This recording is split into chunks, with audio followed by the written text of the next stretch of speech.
So ito po mga kababayan, umpisahan agad natin. So mga kababayan, ito nga po, ang nangyari ay Mami Pablo, ayan, hello po. Pinapahamak po mga kababayan ni Basti Duterte, si Sara Duterte, at ito nga po ang rason na kung saan ay madidiin po talaga si Sara, mga kababayan, sa impeachment na to dahil ang number one po sa pinakamabigat na impeachable offense ay yung pagbanta ni Sara sa pamilyang Marcos. Nako, patay. White Shadow, hello po. So ito po mga kababayan, ipapanood ko po sa inyo, magagamit po ito mga kababayan dahil po nagbitaw po itong si Basti Duterte ng mga salitang Romanov. Ang ibig sabihin po mga kababayan, yung salitang Romanov ay bago po si First Lady Lisa nagbigkas niyan na po kung hindi daw tigilan sa panggugulo ng mga Duterte ang Marcos family, kung hindi tigilan ni Duterte ang paninira kay PBBM, kaya naman daw gawin ni F. Elisa yun para sirain din daw ang mga Duterte. Isang tawag lang daw niya sa mga Romanian, yun ang sabi. Pero bago po yun nasabi pala mga kababayan ni First Lady Lisa, sa mismong Maisog Rally, di ba? Sa mismong Maisog Rally, mga kababayan, ay sinabi pala ni Basti Duterte yan, yung salitang Romanov. At ito nga ay ginamit pala, mga kababayan, sa impeachment ni Sara at ipinaliwanag na ito ni Congresswoman Zamora na binigkas pala ni Basti ito para sa pamilyang Marcos. Nako, patay ka diya, Sara. Nako, ito lang mga kababayan ang masasabi ko, talagang si Basti po talaga ang sumisira. Nako, eto mga kababayan, pakinggan natin Eto po. Ala, patay ka diha. Okay, tayo natin. Ayan po. Just a simple message sa ato ang Pangulo. From now on, before you go to bed, think of the Romanovs. Ayan na. Think of Benito Mussolini.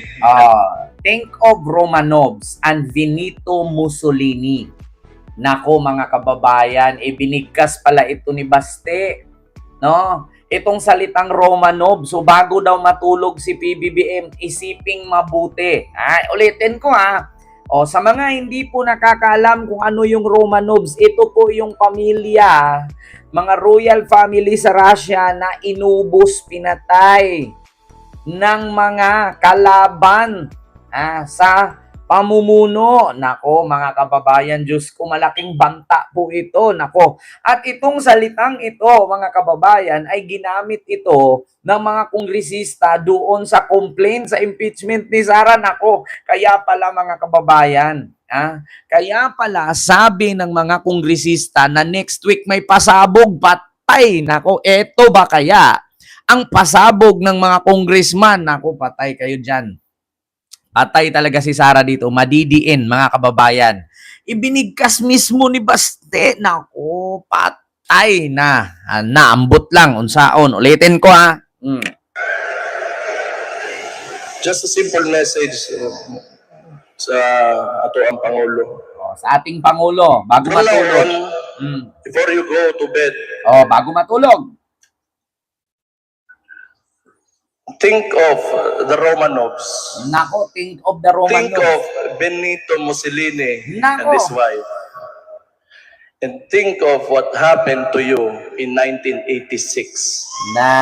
Yan na nga. Bago daw matulog si PBBM, isipin daw ang Romanovs, yung masaker, inubos ang pamilya, at si Benito Mussolini at yung 1987 daw na nangyari sa mga Marcos. Nako, patay ka diya. Mga kababayan, malaking banta ito. At mga kababayan, itong sinabing ni Basti na ito, matagal na po ito, noong 2024 pa to sa Maisog Rally sa Davao. Nako, At dito nag-umpisang galit na galit si First Lady Lisa Marcos kay Sara na bakit tumatawa lang si Sara nang tinawag ni Digong si BBM na bangag. Na ayan na nga mga kababayan, banta ni Baste, magti-trending ulit to na lalabas ito sa impeachment. Maniwala kay sa akin mga kababayan, magagamit ito sa impeachment ni Sara. Tragis na yan. Magkapatid naman sila ni Baste. Sasabihin nila, ano naman na ngayon yung banta ni Baste sa mga Marcos, hindi naman siya si Sara. Magkapatid sila madadamay. Itong salitang ito na planong masakir ni Baste sa pamilyang Marcos ang magdidiin kay Sara at magtanggal kay Sara sa political career. Nako, mga kababayan, wag po natin itong ano-anuhin lang ha. Hindi ito ordinaryo, mga kababayan. No, paki-share po nito, mga kababayan, paki-like, paki-share, no? Nitong ating reaksyong ito. Sa totoo lang mga kababayan, si Baste po talaga ang sisira sa karir ni Sara. Si Baste, ang mga binitawan niyang salita na pagbanta sa pamilyang Marcos ang magdidiin kay Sara at matanggal sa politika si Sara. Niwala kay sa akin. Continue. And maybe you'll reconsider the direction that you are taking. Alam niyo, sa totoo lang mga kababayan, natatawa ako dito, yung mga DDS pumapalakpak, yung mga DDS sumisigaw, hindi nila alam yung sinasabi ni Baste. Pagbabanta yun sa buhay ni Pangulong Bongbong Marcos at sa pamilyang Marcos. Pumapalakpak sila, hindi naman nila alam yung sino si Benito Mussolini, sino si ang Romanovs. Hindi nila alam yung kasi mga bobo sila. Pero pumapalakpak sila. Ito nga yung sinasabi ni Trillanes na kahit pakainin mo ng tae yan, ang sigaw nila Duterte pa rin. Kahit makita nila si Sara pumatay sa harapan nila, Duterte pa rin. Nako mga kababayan, Ma'am Maria Fifalisok, hilo po. Nako, patay ka diha. Eto talaga, si Baste talaga ang mag-ruin, no, sa buhay ni Sara. Continue. Ayan. Honorable Zamora. Ayan.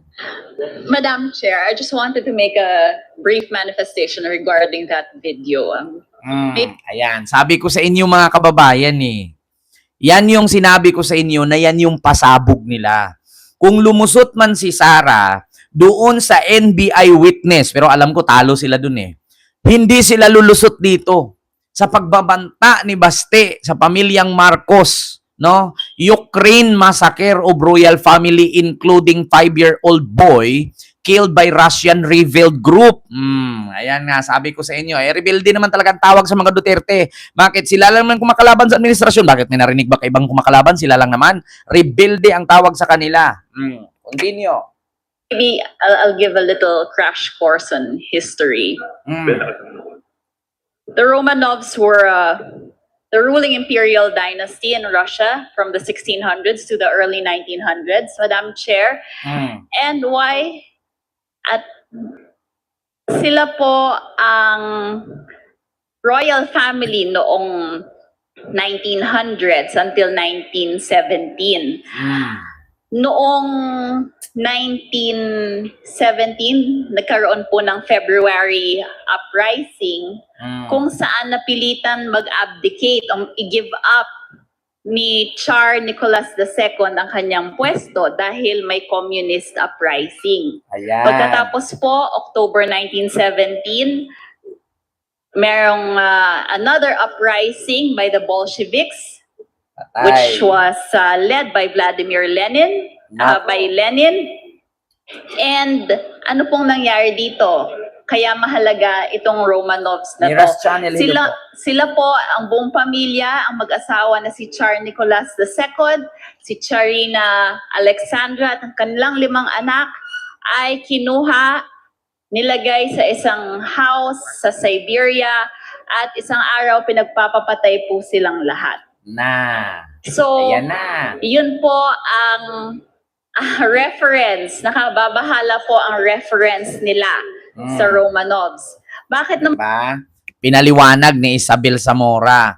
So yan yung binigkas ni Baste doon sa Maisog Rally nung sinabi ni Digong na meron tayong presidenteng bangag noon, bangag na noon si Bongbong Marcos, bangag nung dating presidente. Yan yung galit na galit si Lisa Marcos na ang sabi niya, bad shot ako dyan kay Sara, bad shot sa akin yan. Pinagtawanan ang presidente na partner mo, sinira ang pangalan ng tatay mo, tapos tumawa ka lang. Ayan na nga mga kababayan. Tapos binigkas pa ni Baste yung Benito Mussolini at yung Romanov na ito inexplain ni Isabel Zamora. Nako, patay kaya mga kababayan. Laka, patay ka dyan. Eto na nga mga kababayan. Patay talaga si Sara dito.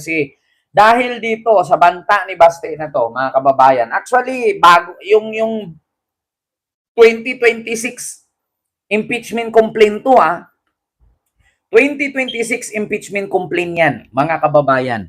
Hindi po ito yung lumang complaint Yung lumang complaint na expired yun di ba pina-complain sila ulit noong 2026 February? So ito po yun. Last year lang ito, mga kababayan, sa complaint na patay ka diha. Continue. Man din po nila babanggitin si Benito Mussolini. Sino ba to? Ang fascist dictator from 1922 to 1943 ng Italy. He allied himself with Hitler and the Axis powers until he was removed by King Victor Emmanuel and executed in 1945. The point is, Madam Chair, nakababahala nga ang kanilang reference sa ganitong mga okasyon, sa ganitong mga tao, and their propensity to refer to executions or to idolize dictators is... di ba kung naalala ninyo, ginamit yan ng depensa ni Sara, yung salitang Romanov. Hindi nila iniisip na mas naunang sinabi ni Basti Duterte yan. Tinalakay na sa Kongreso yan, kaya isa yan sa complaint bukod sa banta ni Sara kay PBBM at sa pamilyang Marcos. Nako mga kababayan alam nyo, ang mga Duterte kasi mahilig sa twist yan mahilig sa pambabaliktad, no? Pambabaliktad. Sila yung unang nagbigkas niyan na sabi ni Baste sa ating Pangulo, bago ka matulog, isipin mong mabuti ang Romanov, si Benito Mussolini at yung 1987 na nangyari sa pamilya Sabing ganon. So, mga kababayan, si Roger Hilo po, si Baste po ang naunang nagbigkas niyan, hindi po si Lisa Marcos. Na kung saan, sinabi din ni Lisa yan, sinulsol ni abogadong Butike at ni abogadong magnanakaw ng homba kay Sara, kaya si Sara na trigger. Hindi niya iniisip na yung kapatid niyang si Baste ang unang nagngalngal niyan. Continue. Appalling and should not be countenanced. Thank you, Madam Chair. Madam Chair. That is very enlightening. Can we hear first the appreciation of the NBI? Having heard the history Ayan. from the Honorable Zamora, how did the NBI appreciate this video of Mayor Baste? Ayan na. Well, thank you for the cross-cording si story. Melvin Although we Matibag. already have traced back why Ayan mga kababayan si Attorney Melvin Matibag na po yan. Hindi na si Santiago. So, ibig sabihin, isa ito sa mga complaint sa banta ni PBBM. Magagamit, sabi ko nga sa inyo mga kababayan, next week may pasabog. Hindi ko lang sure kung ang pasabog nila ay itong pagbanta ni Baste sa pamilyang Marcos gamit ang salitang Romanov, na si Baste mismo ang magdidiin kay Sara para makonvict at masira ang political career ni Sara. Bago lang to bago to mga kababayan. Isa yan sa pinanghahawakang complaint na pati si Baste pwedeng damputin. Niwala kayo sa akin mga kababayan. Mauubos sila. Mauubos sila. Mauubos sila mga kababayan. Si Baste mismo, iniimbestigahan na ng NBI yan. Ayan si Attorney Melvin Matibag na mismo ang tinanong ni Jinky Luistro kung ano ang findings nila dito sa mga binibitawang salita ni Baste sa banta laban kay PBBM. Magagamit ito sa impeachment. Maniwala kay sa akin mga kababayan. Hindi ko lang sure baka ito yung mga pasabog nila next week. Continue natin. There's a referral on that matter. So, and I tend to agree with the Honorable Ana, Zamora that the reason why we're still considering what we're saying that there's an ongoing investigation because just recently, I think first week of April, there was a rally in Club Filipino. When they launched the Rage, even the name you'll see it, Rage. So, wherein the Mayor Baste Duterte made reference to Ulo. kuhain yung ulo ng Pangulong Ayan. Marcos, ano? Ayan, mga kababayan, ayan na. Bukod sa banta ni Baste sa Romanov na yan, meron pang isa si Baste na binitawang salita na kuhain ang ulo ni Marcos. Isang ulo lang ang kailangan namin. Nako, patay ka diya, Baste. Nako. Sasabihin na naman nila ito, selective justice. O ano to? Pag si Baste magbanta, okay lang. Pag nag-aarestuhan na, selective justice na. Ito pakinggan natin Ito po yon mga kababayan. Ayan Kailangan bitawan natin yung mga pansarili nating gusto. We have to be selfless public servants. Ayan. Unang-una yan sa lahat. Kung gusto natin talaga umangat itong bansa natin. You can eat, in very nice restaurants. Tama na yan. That's okay. Isang ulo lang naman ang kailangan namin. Ang ulo ni Bongbong Marcos! Ayan. Yabang pa. Yabang pa, Bakleng. Yabang pa, Barbie. Ayan. Dadamputin ka na rin. Sabi ko sa'yo, Barbie. Lalabas yan sa impeachment ni Sara. Si Atty. Melvin Matibag. NBI director na yan. Nagsabi. Bago, nauna, sinabi ni Baste yung tungkol sa Romanov at kay Musilit, ano ba yon? Si Lito Mussolini ba yon? Benito Mussolini ay nagbigkas din siya na ulo ni Marcos ang kailangan namin. Which is yan ang sinabi ni Atty. Melvin Matibag. Ito. Even the name you'll see it, Rachel, wherein the Mayor Baste Duterte made reference to kuhain yung ulo ng Pangulong Marcos. Ayan.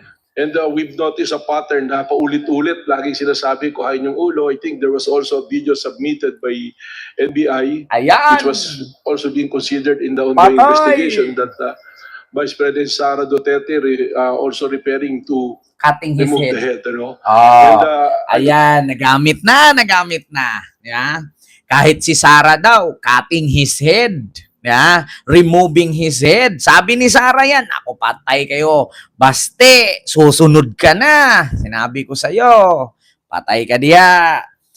Gagamitin yan, mga kababayan. Ituloy-tuloy nyo pa. Mauubos kayo. Sino na lang matitira sa inyo? Si Pulong. Anong gagawin ni Pulong? Makulong si Sara, makulong si Baste, nakulong si Digong. Si Pulong na lang matira, si Kitty. Putragis na yan. Anong gagawin ng dalawa? Si Pulong, meron pa yung 51 billion. Putang ina, si Kitty na lang talaga matira dito. Sabi nga sino ba yung nagsabi na kung maubos silang lahat, nandyan naman si Hanilit. Si Kitty na lang matira. Kung maubos daw, nandyan naman daw si Hanilit. Pwede naman daw tumakbong presidente, ibuboto rin pa rin nila. Patay ka diya. Mauna.